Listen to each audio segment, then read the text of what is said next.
అది పెద్ద గొప్ప విషయం అని నాకు అర్థం కాలేదు. దానికి పెద్ద ప్రచారం, దానికి పెద్ద ఆర్భాటం, దానికి ఈనాళ్ళు ఒక ఫోటో వేస్తున్నారు. తండ్రి తిన్న ప్లేటును తమ్ముడు కొడుకు తీసేస్తాడు. తప్పే ఉంది? అది తప్పు క్వశ్చన్ లేదు. అది పెద్ద గొప్ప ఘనకార్యం లాగాను చెప్తున్నారు. కాబట్టి నేను దాన్ని కామెంట్ ఏం చేశానంటే, ఇవాళ మీరు తిన్న ప్లేట్ తీస్తాడు, రేపు మీరు కూర్చున్న సీటు తీస్తాడు అని పెట్టా.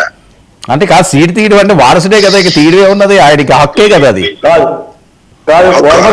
అంబటి గారు లైన్ లో ఉండమని ఆయన ఎవరు మాట్లాడుతున్నారు, ఆయన మాట్లాడితే నేను మాట్లాడుకోండి గారు, ఒక్క నిమిషం ప్లీజ్.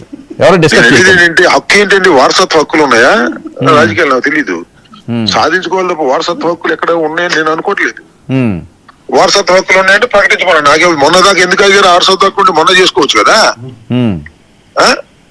ముఖ్యమంత్రిగా మొన్న చేసుకోవచ్చు కదా. ఎన్నికల్లో ఏమన్నా ఆయన ముఖ్యమంత్రి అవుతున్నాడు నన్ను ప్రకటించలేదు ఎలక్షన్ కి.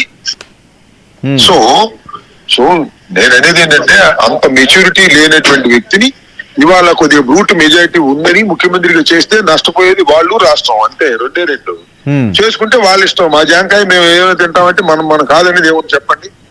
వాళ్ళు చేసుకోమని ఎవడు కాదు. They have a brute majority. Bharatiya Janata party అదేవిధంగా మన జనసేన ఈ రెండు అంగీకరించకపోయినా చేసుకోవచ్చు. వాళ్ళకి ఆ మెజారిటీ ఉంది.